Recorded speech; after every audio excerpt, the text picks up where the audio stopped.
Caritana pakun tak auba seputar guru tugas.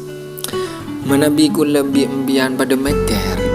Ternyata guru tugas tak masuk manusia semenjelma jadi malaikat. Mek bisa sanikai. Dari saking umesa dak anak na orang sampai sebenarnya kapolong. Iki buka jeding mata anak ke dapur apa jangan pereng ditokan pereng munjanya. Dari saking sapereng tepi masyarakat torjukan laten atau roh dak sateje sebuda buaki masyarakat. Sehingga guru tugas seakan-akan tak andi perasaan kadai ngak malaikat. Padahal amit sepurana guru tugas nika sebenarnya benih malaikat. Sikun coma nengeneng atau rot perintahna pangeran. Guru tugas panika manusia. Sikama ide lemah terdiri dari beberapa elemen apoy, aeng, tanah. Teti, napa guru tugas ini kata bisa makan luar jurus. Artinya bisa beli seban ngamuk. Apa-apa dia. Engki sepakun bisa ternyata. Ken coma guru tugas sadar bentau diri.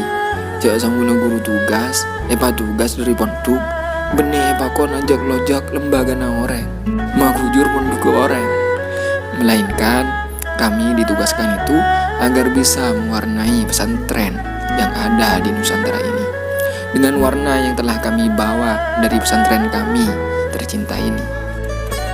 Setiap kanca guru tugas nyuwun sapora manabi bade dari tengka kuli pamator ban selain nikah tak saya dak masyarakat tak mencerminkan sama sekali perilaku ajaran dari pesantren kami sampai kepeker setuju masyarakat sebeda Nusantara ini.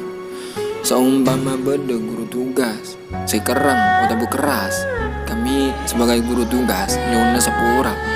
Mungkin itu muncul dari pribadi kami sendiri dan juga di luar dugaan nalar kami. Karena sebenarnya kami tidak pernah diajari kekerasan, melainkan kelembutan, kesederhanaan, dan menerima napa badan. Mungkin saka dinto tangki dari kami selaku guru tugas ampun cukup. Mentar bisa tak panggil boleh lain betul. Amin. Salam sataretanan guru tugas 41.